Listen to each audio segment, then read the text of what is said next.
Skip trips to the grocery store and count on HelloFresh to make home cooking easy and fun and affordable. That's why America's #1 meal kit is HelloFresh. Go to HelloFresh.com/MLB60 and use code MLB60 for 60% off plus free shipping.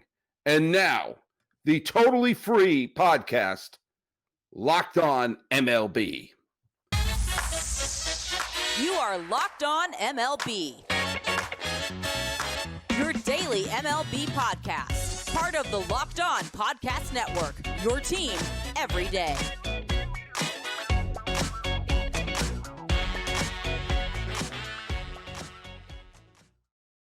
Hello, baseball fans, and welcome to Locked On MLB, part of the Locked On Podcast Network, where it's your team every day. This is the daily podcast. We talk about all of Major League Baseball. I am your host, Paul Francis Sullivan. If you don't believe me, look at my lower third. You can call me Sully.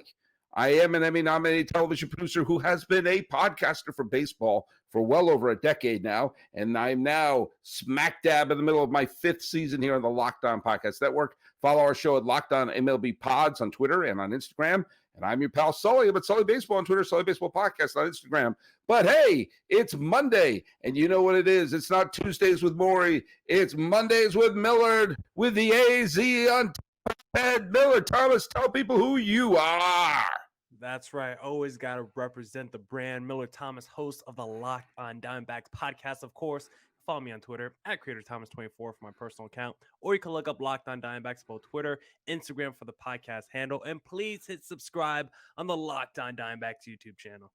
All right. Hey, look at those of you who listen to the show know that I posted something late Sunday, early Monday, where I did basically a weekend review. I recorded one thing on Friday, one thing on Saturday, one thing on Sunday. I didn't know how things were going to turn out. I intentionally avoided talking about one particular series, and we're going to fold it into today's show a little bit. We're recording. This is going to be dropping on Monday, the 10th day of April, 2023. And in case you're wondering, it's not a 2022 show. An interesting matchup is happening in the desert the day after Easter, which is the Milwaukee Brewers are taking on the Arizona Diamondbacks. Now, I talked about the Brewers a little bit on Sunday, where they did very well against their rival St. Louis Cardinals. Thank you very much. And it was imperative for the Milwaukee Brewers to start the season well. And they did. They've won 7 of their first 9 games, because if they stumbled out of this block, there would be whispers of, should they blow the team up? Should they trade Corbin Burns? Should they not go for it this year? Blah, blah, blah, blah, blah. They had to start the season well, and they've done exactly that. And they certainly held their own against the St. Louis Cardinals. But wait, stop the presses. Off they go to Phoenix, and another team that has started off the season on the right foot. And in fact, as of this recording, are currently tied for first place and did very well against the Los Angeles Dodgers. Thank you very much. That would be your Arizona Diamondbacks. Talk to me a little bit about smacking the Dodgers around and, let's face it, coming out of the gate in an impressive manner.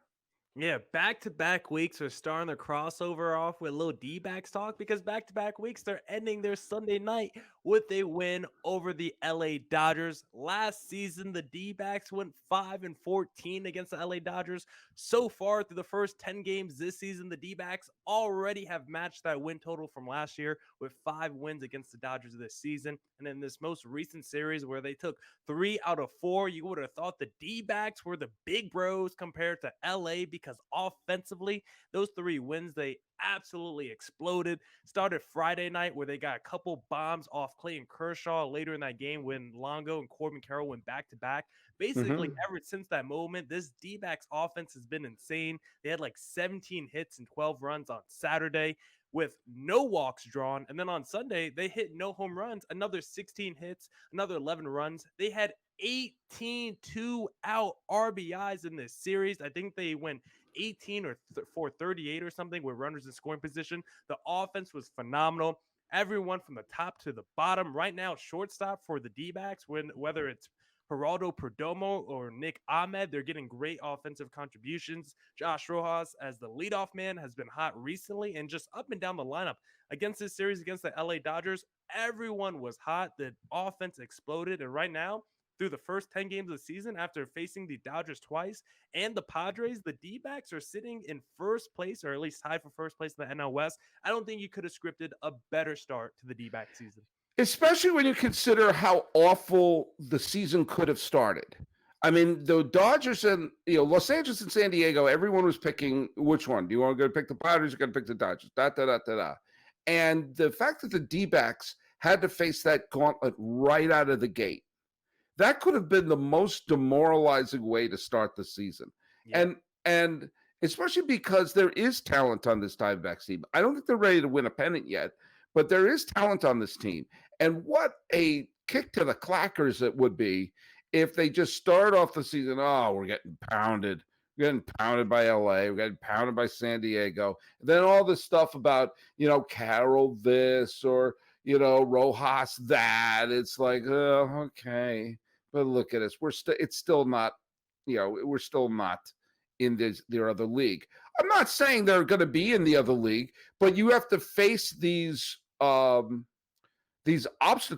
And remember, they don't play the Dodgers and the Padres as often as they did last year. Yeah. So it isn't like, the Dodgers are only going to have a few chances to kick the snot out of the Diamondbacks over the season. We saw Smith with a couple of doubles on Sunday. Walker, got a big hit. McCarthy got a pair of hits, including a double. Everyone in the lineup had a hit on Sunday. And Nelson pitched good enough to win. That was a classic good enough to win start.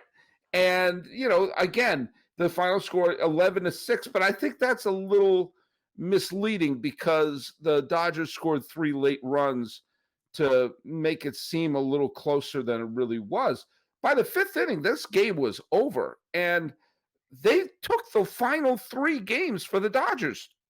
In that 4-game set, I bet if I polled you and any other Diamondback fan, they would have been happy with a split of the 4 games. They took 3 out of 4. That's why I previewed going into the series. I was like, if you play the Dodgers twice to begin the season and you split both series in a 4-game set, you take that as a win. And what was so interesting about Sunday's game is Ryan Nelson, you brought up how he was just like good enough to win. It was the first quality start by D-back starter all season where someone pitched into the 6th inning, finished 6 innings, and had 3 earned runs or less. No one has done it so far. And now for the Dodgers, they don't face the D-backs again for another 4 months. You talk about the new balance and schedule. The D-backs and Dodgers don't face off again until August. So this was a great chance for the D-backs to build that lead and get a little early momentum against the Dodgers and build in a little cushion in that division because you already played the Padres once this month. You're going to play them again before the month ends. And then both of those teams you don't see again until like the month of August, 4 months. Right. So if the D-backs are able to have a good series against the Padres later in this month, and now all of a sudden you're above 500 against both the Dodgers and Padres, and you build that early lead in the division in that first month of the season, then don't have to play them again for another few months. That's a great start to this D-backs season if you're a D-backs fan, and it's something that we probably weren't expecting at all because the D-backs have hit some of the benchmarks that we thought they could have hit entering the season because we talked about how team speed was going to be their biggest weapon, and it has been. They currently lead Major League Baseball in stolen bases, but guys like Zach Gallen haven't exactly looked great. Guys like Merrill Kelly haven't exactly looked great, and Zach Davies just went down. He's going on the injured list. Madison Bumgarner has looked washed all season. He's looked washed in signing with the D-backs. So the rotation hasn't even come all around. Before these last 2 games against the Dodgers, the offense was one of the worst in baseball, and they're still in first place. This team probably hasn't even hit their stride yet. They're above 500 to start the year. I think good things are happening in Arizona right now. Here's a good sign for the Diamondbacks. They've had a game where they let up 6 runs, 2 games where they let up 6 runs, and another game where they let up 8 runs, and they won those 3 games. That they're games where they shouldn't be winning, that they win. That's like what I got on the Angels, that they're losing games that they shouldn't be losing. But the series we have coming up with Milwaukee starting on Monday, very interesting. As I said, the Brewers played very, very well. Thank you very much against St. Louis. They can pitch. We all see that they can pitch. We all see they got some timely hits and everything like that. And they've come out of the gate super strong. So it's going to make it, you're going to see these two teams that came out of the gate a little better than I think people thought they were going to, are now in a clash in the desert. And we're seeing who's the pitching matchup on Monday? Miley versus Zach Gallen. Don't forget, Wade Miley started his career with the D-backs. His one-time All-Star appearance was with Arizona in the second year with the D-backs. So it's going to be a fun, old face of the franchise. Not even face of the franchise, but old dog who used to be a member of the rotation versus Zach Gallen, who's the new legit stud who through his first two starts has looked awful. So Zach Gallen needs to get back on track on Monday. Well, he's looked awful, but the team still has a 6-4 record. All three of the West is really interesting this Monday. The Padres and the Mets, Scherzer versus Darvish are pitching. That should be a very interesting game. Anytime the Giants and the Dodgers face off, Urias has looked very, very effective the first few starts. I was at one of the games that he pitched in LA, and Webb has he's got off to a little bit of a clunky start, but he's certainly a talented pitcher for San Francisco. So we're going to see. But the Diamondbacks want to stay in the party, and they've passed the first two tests. Here comes the next test, and what? It should be. I'll say it should be an interesting time to be for the D-backs there. The Desert Dogs. The Desert Dogs. Well, look, we got a lot of other baseball to talk about. But hey, do you know anything about So Rare, our new sponsor? I don't know anything about an overlay, but I hear the So Rare app is something that you need to download for your phone. Well, I hear it's a revolutionary fantasy baseball game and marketplace transforming fans into owners with officially licensed digital cards featuring players from across all 30 teams, including the Arizona Diamondbacks. Guess what? Their other fantasy platforms can be fun, but So Rare managers truly own their fantasy experience, collecting, buying, selling, and competing with player cards against global opponents. We burst through the borders on this one, and you could win epic rewards. Win or lose, you still own the cards. There's no cost to play. Plus, the more you win, the more you advance, collecting increasingly powerful cards and accessing next-level competitions and rewards. Now, So Rare. MLB game weeks happen twice weekly and span a 3 to 4 day cycle. At the end of the game on game week, So Rare managers who rank at or near the top of their leaderboards win a variety of awards, which could include So Rare scarcity cards, game tickets, merchandise, signed jersey, and VIP experiences, including meeting MLB stars. Prizes may vary depending on the competition. So head to sorare.com/lockedon. That's spelled SORARE.com to draft your team of free player cards and set your lineup and start competing today to win epic rewards. Again, that's sorare.com/lockedon to start playing today.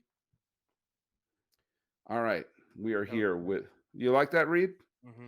Well, welcome to Locked On So Rare. Hey, Millard Thomas, we've been kissing the Diamondbacks' butt for 2 straight weeks now. Deservingly so. Deservingly so. But hey, let's talk a little bit about the rest of the major leagues. Yeah. What do we say is you want to talk a little bit about overreactions as we are just about 10 games into the season. We're about 1/16 of the way through the Major League Baseball season so far. I can tell you something from my end. The Tampa Bay Rays are doing everything you count on. Now, Sarah Langs is one of the great follows in all of Major League Baseball. Yeah, I mean, she previously was on ESPN. She's now for MLB. She's just the great site and great feed on Twitter if you want to get some great baseball stats. I'm going to quote one of her tweets right now. The Rays have a 57 plus 57 run differential through 9 games. That's almost impossible. Now, for the team's first 9 games to have a 57 run differential, that's never been done since 1900. Okay. Hell, it's never been done since 1890. It hasn't been done since 1885. Okay. We're going way back. We're going back to Chester Arthur as president. The St. Louis Maroons, we've been mentioning them. They had a plus 78 run differential in 1884. The New York Gothams had a plus 63. And the Rays are a little bit ahead of the 1882 Providence Grays with 54 and the 1876 Hartfords of Brooklyn. Now, that's a confusing team. Are they in Hartford or are they in Brooklyn? No idea. And that's 1876, which, mind you, was 11 years after the end of the Civil War. Yeah, you were 8. Yeah, I mean, if you made a Lincoln getting shot joke then, you could say too soon. Too soon. 1876, and those games were blacked out. And by the way, please follow Locked On Hartfords of Brooklyn. That's our new show we have, and only the best information for your Hartfords of Brooklyn. But that's how good the Rays have been playing. And yeah, I know they've been playing some tomato cans, but they're winning the games they're supposed to win.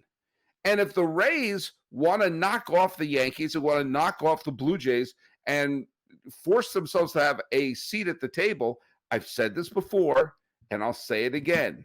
It's never the wrong time to win 9 games in a row. It's never the time. Oh, I wish they did do it. It's always the right time to win 9 in a row. And they're on Monday, they're at home against the Red Sox with Nick Pivetta on the mound. And Pivetta's actually pitched all right. But here we go. This is a big test for the Red Sox, who have a winning record after stomping Detroit. But we're going to see. This is their first big challenge. Can they prevent the Rays from going 10-0 out of the gate? What do you think?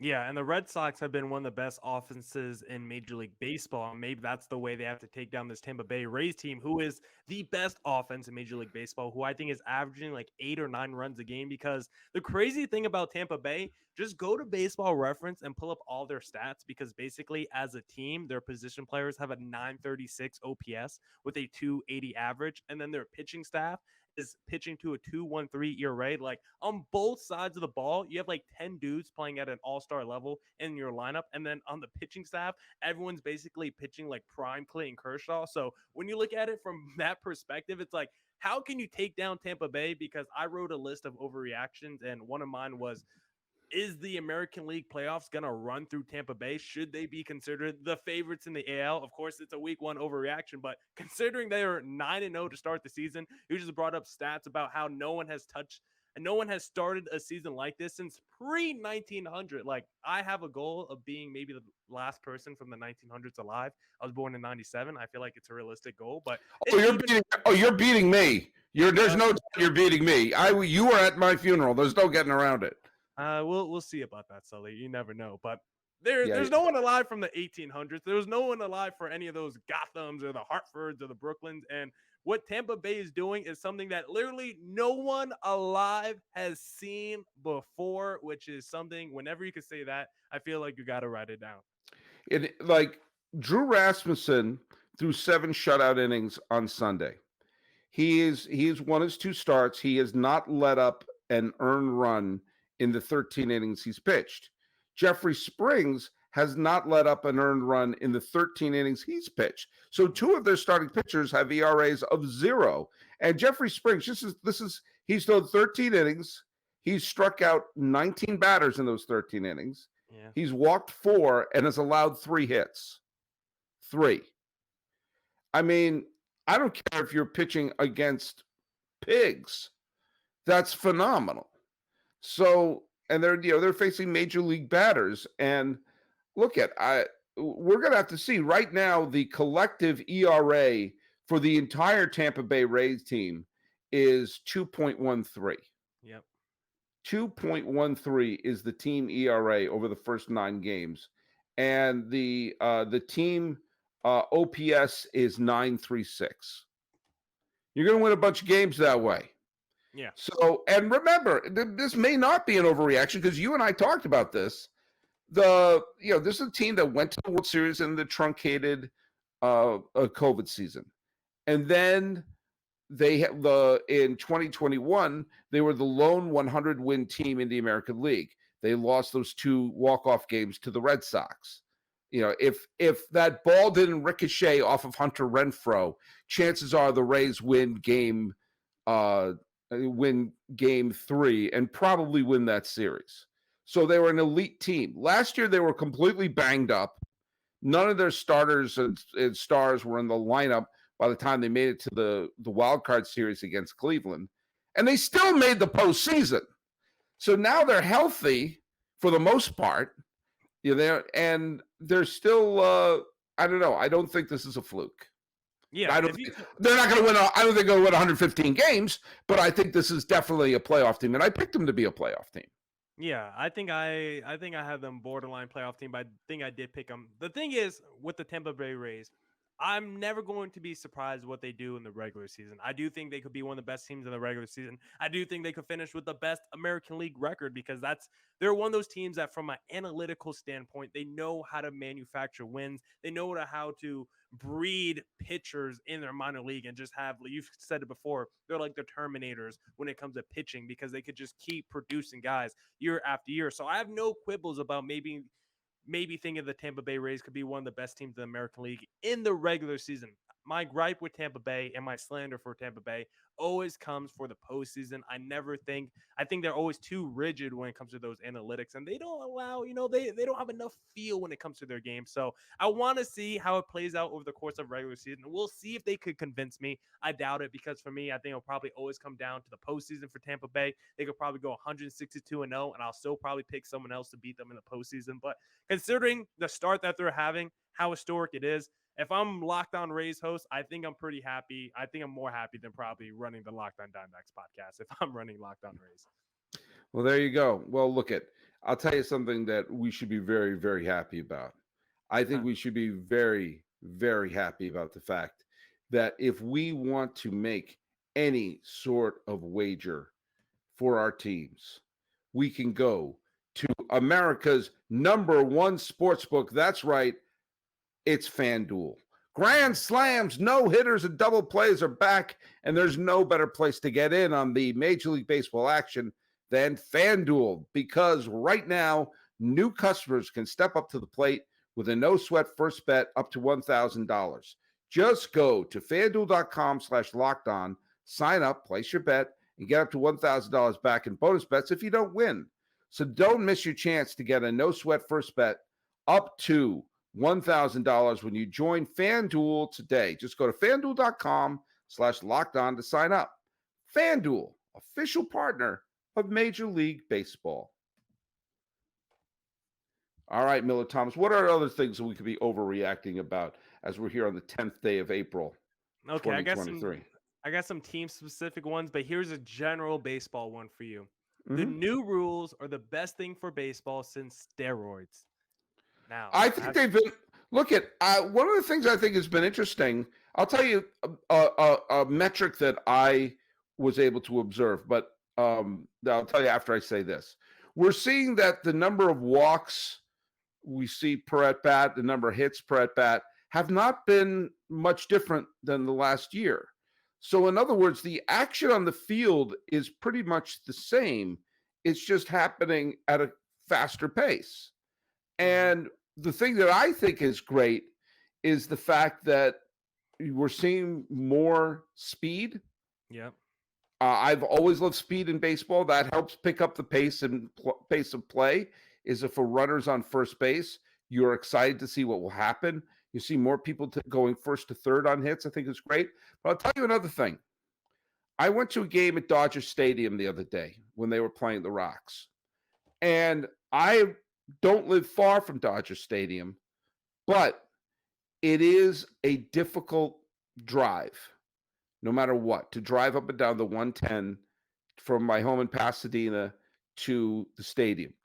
It's always a traffic jam, and the getting out of the parking lot of Dodger Stadium is playing a game of Tetris.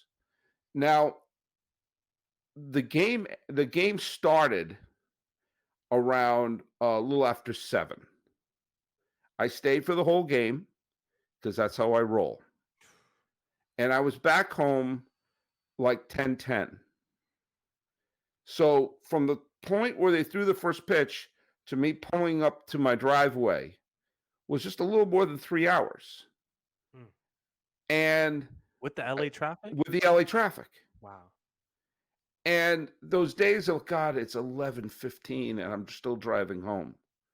There was a game between Toronto and the Angels on Sunday, which I think may still be going on. I think the final score was 12-11 or 13-12. It was ridiculous. And it was a long game because it was extra innings, final score 13-12. But it wasn't like a 4.5 hour game. It wasn't one of those games where you felt like you were watching Lord of the Rings, where you're like, okay, there's a lot of good stuff happening here. We can pick up the pace a little bit. Long we battle. we don't have to listen to 5 more Hobbit songs. Just eat your biscuits and keep walking, And this was a game that included lots of pitching changes, lots of checking gloves and all this other stuff. So we're seeing the pace of play, not just the length of game, but we're seeing that it's not affecting the action, which I think a lot of people were worried about. Oh, it's going to be an increase of that, increase in this. I think by the time we get to the postseason, we will be used to a lot of the new rules. And I still hate Ghost Runner on second. I really do. I still don't like the universal DH, but I've been able to, as I said before, I've been able to rationalize that by saying I would rather have the universal DH and labor piece than the 2 rules and a strike. So I'm like, okay, fine.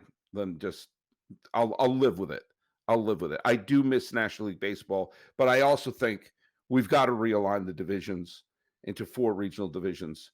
I think that's the next great thing. But so far, I don't see a problem with any of the new rules. I think they've been working so far.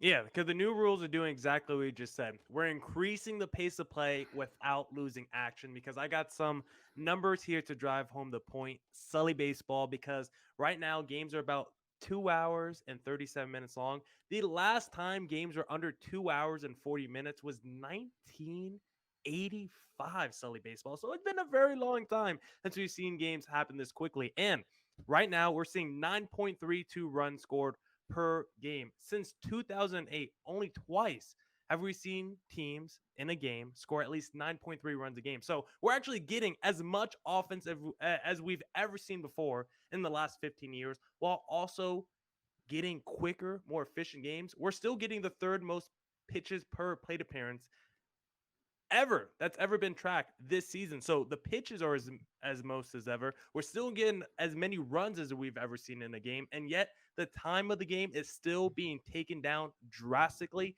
This is what I wanted from baseball. You still get your pitches, you still get your offense, but you don't have to be in a stadium for 6 hours and spend your whole day there. I absolutely love what the new rules are doing to the game. And also think about you saying 85. That was a period that was like the golden age of stolen bases. Mm-hmm. You had Ricky Henderson stealing 100 some odd. You had Vince Coleman stealing 100 some odd. You had Tim Raines. You had Willie McGee. You had so many great. You look at the stolen base leaders for each year. It was a lot of fun, and that was and maybe you could make the Willie Wilson with the Royals. The Blue Jays had a ton of guys like Tony Fernandez who would be stealing bases. I mean, it was fun. It was fun watching guys steal bases because there was that sense of adventure when someone's at first. When Ricky Henderson took a walk or Vince Coleman somehow got on base, your eyes were on Vince Coleman. Your eyes were on Tim Raines. Your eyes were on, Ricky Henderson. And of course that would mean who was batting behind them. So for the Cardinals, you would have a Willie McGee or a Jack Clark batting behind him. For the Yankees, when Ricky was on the Yankees, you would have Mattingly or Winfield batting behind him with a pitcher trying to throw a fastball. It just made it, you can't give a big fat pitch to Dave Winfield, but at the same time, you can't throw a big looping breaking ball and have Ricky take second. It makes the game more exciting. And the fact that you brought up 85, again, I'm showing my colors a little bit. I was 13 years old in 85, and that was the baseball that I grew up on. And so it's starting to resemble that. Yeah, And I really missed the loss of the stolen base game. Yeah, because we've been trying to curtail the three true outcomes, right? The walk, the strikeouts, and the home runs. And so far, I think we're doing that because you could just use Sunday's game with the D-backs against the Dodgers as a microcosm because they hit no home runs in that game and they still put up 16 hits with 11 runs scored and still had an offensive outburst. I think that's what we want to see more of. Action on the bases. The D-backs have been a great team at this, at just creating havoc. It feels like every time someone quick from the D-backs gets on the bases, you're going to get your 1 to 2 pickoff attempts. Then you're off to the bases, and you just see these pitchers just get so distracted with these base runners because they're behind them dancing, and they just know, listen, you can't throw to me anymore, so I'm taking off very next pitch, and there's nothing you could do. Catchers are becoming more important nowadays because of it. Sully, let me give you another headline, though. The Mets don't look like money well spent because you look up and down that roster. And right now, they have a lot of injuries and a little bit of a slow start right now. Max Scherzer hasn't looked particularly great. Verlander's on the bench. Starling Marte left with injury. Guys like Marcana and Eduardo Esparza aren't exactly living up to expectations either. It's a lot of Pete Alonso and Francisco Lindor in that lineup. And then Senga's been pretty good in that rotation. But a lot of them guys that are making big money on that Mets team right now, Sully Baseball, I don't know if Stephen Cohen's wallet is feeling too happy right now. Way too early. I think way too early. It's overreaction. It is an overreaction. Teams can get off to bad starts and win it all. There's a book out right now about the 1998 Yankees that's making the rounds. 1998 Yankees got off to a bad start. The last few World Series champions got off to a bad start. You were factoring in the possibility of injuries when you look at a team like the Mets and you try to make predictions of how they're going to turn out. That will happen. And so I think everyone's got to take a deep breath and say, okay, they didn't get off to a sensational start. This is still a very good baseball team. And I think eventually, you will see this team play the level of baseball I think they're capable of doing. So I think I wouldn't be that worried for a Met fan. You would rather the team be healthy in September than in April. Here's a positive one for you. The Pirates are the sneaky wild card team to watch out for because they started this season pretty good. Someone like Brian Reynolds looks like we know he's in a contract year. We know he hasn't gotten that extension yet. And right now he looks like he's playing with his hair on fire, ready to get the bag. I think he leads all of Major League Baseball in home runs right now. Guys like McCutchen are having, bounce back season, I guess, a little bit at their age. And unfortunately, O'Neal Cruz, we know, just saw that fractured ankle because of that little altercation he had at home plate. But the Pirates, I wasn't against the Pirates entering the season. I didn't think they were a wild card team or anything like that. But I was like, listen, I'll take their over on FanDuel. If their over was 71, 72 and a half wins, I was like, I think the Pirates could get to 73 or 74 wins. So right now, overreaction, Pirates, sneaky wild card team to watch out for? No, they're not a wild card team. Dang. But here's where I'll put a caveat. This is that division, the National League Central. We're going into this year, it was clear only one team was going for it, the St. Louis Cardinals. Yep. The Brewers, if they go off to a bad start, they're going to sell everyone off. The Cubs aren't there yet. Reds, we know they're not there yet. And the Pirates have a lot of talent on it, but are not yet there yet.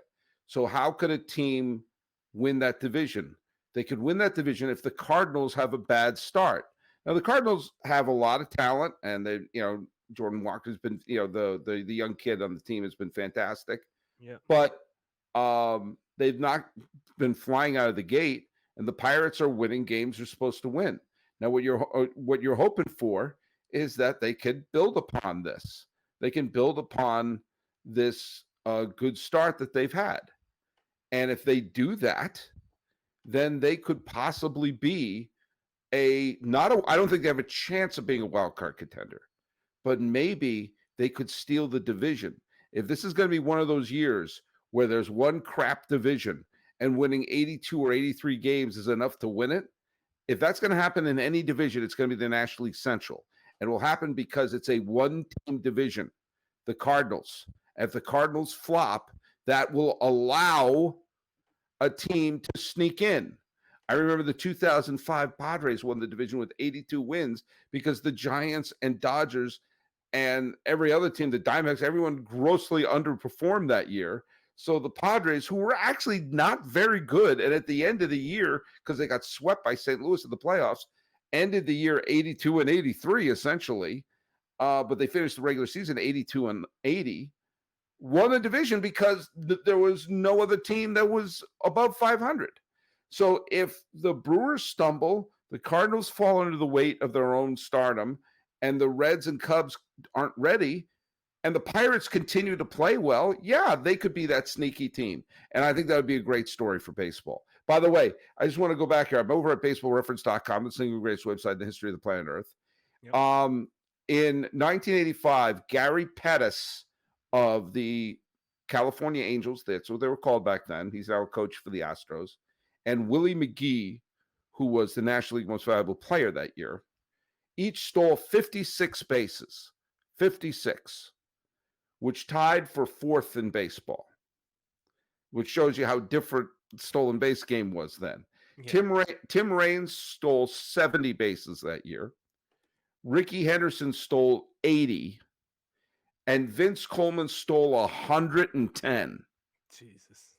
110 bases. But how many times did he get caught? Shut up. You're missing the point. You're missing the point is when 110 times Vince Coleman got on base with a bunt single or a walk, he essentially turned it into a double. And that's what made it fun when those players, you had Ryan Sandberg stole 54 bases. Juan Samuel stole 53 bases. Think about this. Lonnie Smith on the, who actually, no, he wasn't. He was on the Royals. Okay. I was going to say he was third on the Cardinals with 52. But, I mean, Davey Lopes was 40 years old. He stole 47 bases. Gary Reedus, remember him? Former Reds and Pirates player. He stole 48 bases. Brett Butler, not the comedian, but the center fielder for the Cleveland Indians. That's what they were called back then. He stole 47 bases. It was just a lot of fun watching all those players just run like jackrabbits.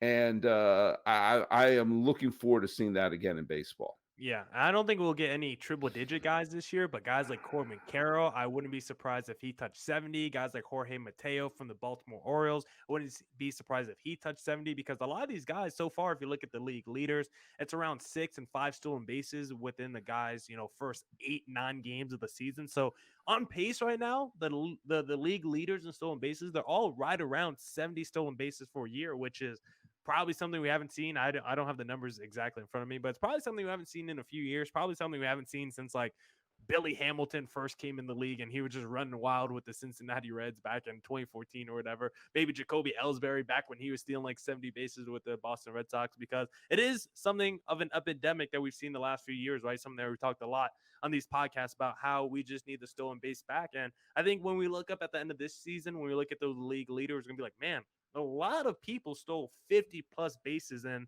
I think this is only the start of the renaissance for the speedster in Major League Baseball. All right, the last thought of that, I am going to bring up the 85 Cardinals, who should have won the World Series. They had a blown call against them in the 9th inning of Game 6. Tom Herr and Ozzie Smith each stole 31 bases for that team, tied for 4th on the team, 31. Lonnie Smith, friend of the podcast, guest on the old Sully Baseball Show. Lonnie Smith stole 12 bases in 28 games. Okay, he played 28 games for the Cardinals that year and stole 12 bases. That's a lot. And Joaquin Andujar stole 3 bases. A pitcher stole 3 bases on the team. Can you imagine that? Can you imagine the sabermetrics heads exploding, watching their ace pitcher steal those bases? 3 bases. And there you go. No. Well, look, but you stole our hearts, Millard Thomas. Oh, thank you. Tell people where they can listen to your great show. Yeah, I don't even know what pitcher could steal 3 bases. I don't know who's our best pitcher athlete that we got today because Mad Bum probably got that title retired. But you can follow me on Twitter at Thomas24 for my personal account. Look up Locked On Diamondbacks, both Twitter, Instagram for the podcast handle. And please, please, please hit subscribe on the Locked On Diamondbacks YouTube channel. And you can follow us at Locked On MLB Pods on Twitter and Instagram. I am your pal Sully. I'm at Sully Baseball on Twitter, Sully Baseball Podcast on Instagram. Overreacting is the way only we can. This has been the Locked On Diamondbacks Locked On MLB crossover. I'm Sully. That's Millard Thomas. Let's fist pump for another week. Boom.